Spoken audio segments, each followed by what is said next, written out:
ਤੁਹਾਨੂੰ ਕੋਈ ਆਮ ਨੂੰ ਲੱਗ ਰਿਹਾ ਲੈ ਲਓ ਤੇ ਬਰਬਾਦ ਕਰ ਰਹੇ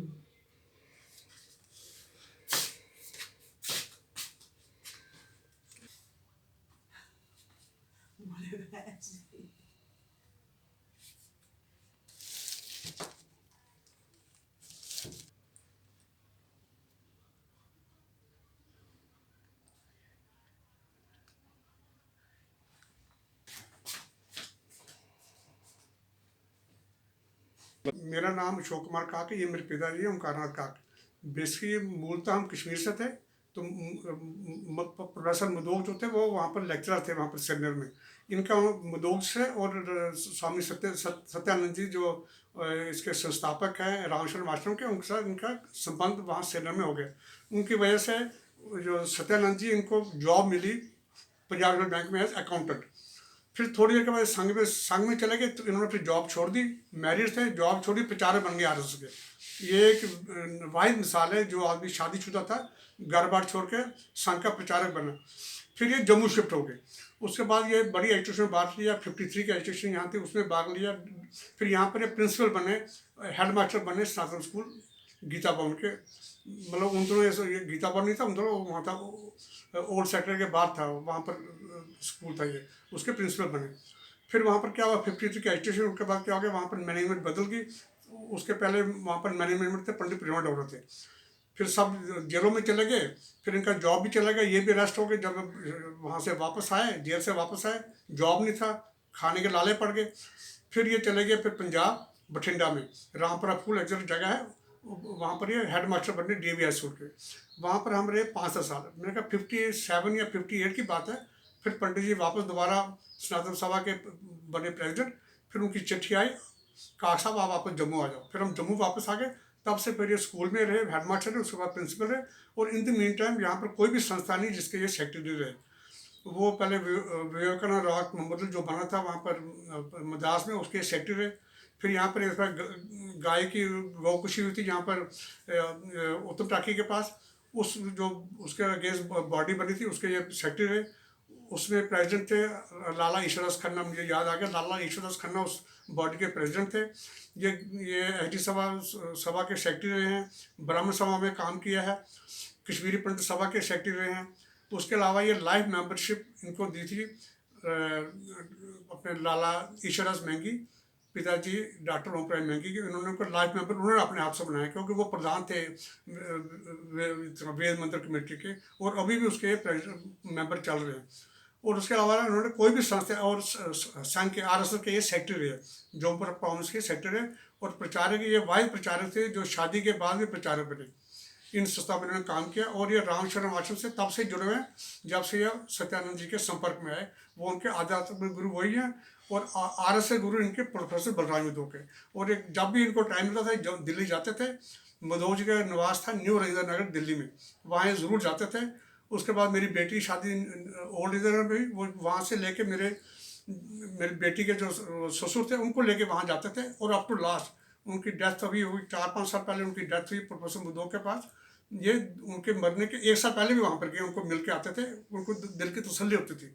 और यहाँ पर इनका जो हाथ रहा इनके सिर के ऊपर पंडित प्रेमा डोरा जी का और डॉक्टर ओम प्रकाश महंगी, इन दो के साथ बहुत क्लोज थे। बाकी भी क्लोज थे, चमरा जी गुप्ता तो हमारे वो घर के सदस्य हैं, वो तो आना जाना। अभी वो मेरी बेटियों की शादी हुई लास्ट में, उनको एक दिन पहले इनका फ़ोन आया था मोदी जी के दफ्तर से कि उनसे बात करनी, लेकिन इनकी ओल्ड एज है, इनको थोड़ा बाथरूम जाने में डिफिकल्टी और टाइम लगता है।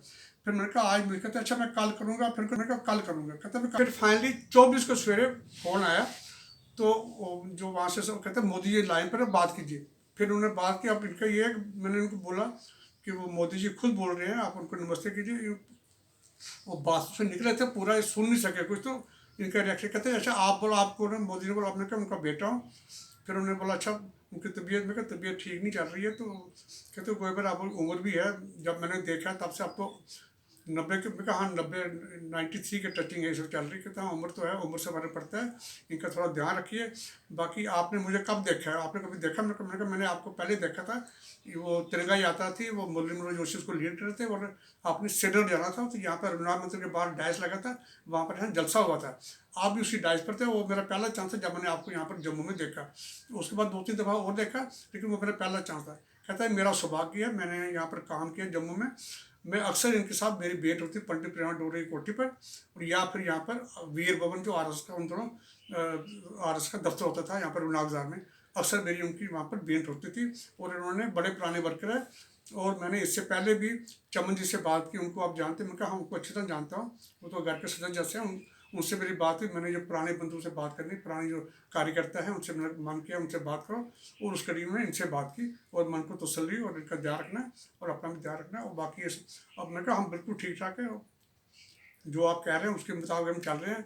और ये ऐसा प्राइम मिनिस्टर मेरे ख्याल सदियों में ऐसा आएगा, ऐसा कोई, ये बिरले होते हैं जो ऐसा प्राइम मिनिस्टर बड़े बड़े देखे, लेकिन ये मुझे लगता है कि पुराने आरएसएस वर्कर की याद आई कि जो वो संपर्क रखते थे, व्यक्तिगत संपर्क, पर्सन टू पर्सन जो कॉन्टैक्ट था, वो जो उनकी परंपरा आरएसएस की है, वो ये वही निभा सकते हैं। हर कोई ये आजकल निभाने में, आजकल तो मोबाइल का ज़माना, लेकिन ये मोदी जी है जो आरएसएस की सही परंपरा है ना, व्यक्तिगत पर्सनल पर्सनल संपर्क, पर्सनल मतलब आज को तो डिस्टेंस मिलने का, उनको डिस्टेंस नहीं होता था, आ जाके मिलते थे, इसमें बातचीत करते थे, खाते पीते, वो टाइम था, वो भी हमने देखा हुआ है। और मेरी बीवी को पुरानी बातें याद आ गई 75 में, मैं तो 75 में पूंछ में रिट्रीट में वहाँ पर था, वो कहती उन दिनों हम यहाँ पर रात को कौन कौन आता पता लगा, रात को मेरी शादी 74 में हुई, और मेरी बीवी को परसों याद बातें आई, हम रात को उठते थे, कोई 2-4 आदमी आते थे, खाना बनाना उनको पिलाना, कुछ उन दिनों टाइम था एमरजेंसी का, तो उन दिनों वो उठते थे, तो पिताजी कितने अलर्ट होते, चलो बंदे आ रहे, रोटी बना, फटाफट बना, और फिर आपको हम बेसिकली हम कश्मीर के हैं तो दमालू ये आइटम ज़रूर बननी चाहिए, बाकी जो बने, और होता है सिंपल, होता है दाल पुल्का होता है। लेकिन उसके बाद क्या हुआ, फिर दूसरे दिन मैंने कहा आपको याद है, कहते मेरा सांस फूल रहा था, कुछ बोल रहे थे मोदी मोदी, लेकिन मेरे बात नहीं हो रही थी, तुझे पता है मैं बोल ही सकता हूँ। तो मैंने कहा, वो कहते कोई बात नहीं, उनको बोलने की जरूरत क्यों नहीं, वो समझदार आदमी है, उनको पता है कि एज के बाद आदमी को क्या होता है। वो भी टाइम था जब हमारे घर में हमारे बच्चे या हम कहते थे आपने क्या किया, हमने क्या किया, आपने नौकरी रखी थी, वो तो कहाँ पहुँचे थे, लेकिन ये फ़ोन आके तसल्ली हुई, चलो हमारे बाप ने कुछ किया है। तो इस टाइम में, इस उम्र में देश का जो पंच प्रधान है, प्राइम मिनिस्टर है, वो हमारे बाप को याद कर रहा है। इससे लगता है हमारे बाप ने कुछ किया ही है ज़िंदगी में, जो इस टाइम पर, इस एज में प्राइम मिनिस्टर ऑफ इंडिया उनसे बात कर रहे हैं, उनको याद कर रहे हैं। मतलब ये इस चर्चा के बाद, इस बात के बाद हमें भी, हमारा भी सिर फख्र से ऊंचा हो गया कि हमारे बाप ने कुछ किया, तो हमें भी चार चांद लगे, हमें भी कोई इज्जत मिली। लगता कि हमारे बाप ने कुछ अपने टाइम में कुछ इतना सिंपल रहा, इतना डाउन टू अर्थ रहा, कुछ कमाया है, इज्जत तो कमाई, पैसा नहीं कमाया, लेकिन इज्जत कमाई है, जो इस उम्र में भी उनको याद कर रहे हैं। और मोदी जैसे आदमी जो इतने ऊंचे हैं, लेकिन उनको याद है कि इन्होंने क्या क्या काम किया है। इससे जो यूथ है हमारा, जो जवानी है हमारी, उनको प्रेरणा मिलती है कि अगर आदमी अर्नस्टली काम करे और दिल से काम करे और लगातार एक ही जगह, एक ही रास्ते पे चलता रहे, कभी न कभी उसकी वैल्यू पड़ी जाएगी। देर या सवेर आदमी को इसका पुरस्कार मिलेगा। पुरस्कार सिर्फ पैसे से नहीं होता, पुरस्कार होता है भावनाओं से, होता है किसी की इज्जत में। और हमें बहुत फख्र है हमारे प्राइम मिनिस्टर पर, जो इतनी बिजी शेड्यूल में ऐसे आदमी से बात करते जो एक कॉमन मैन है, और उनको याद करके हमें, हमारा सिर भी फख्र से ऊंचा हो गया। और thank you to Modi ji.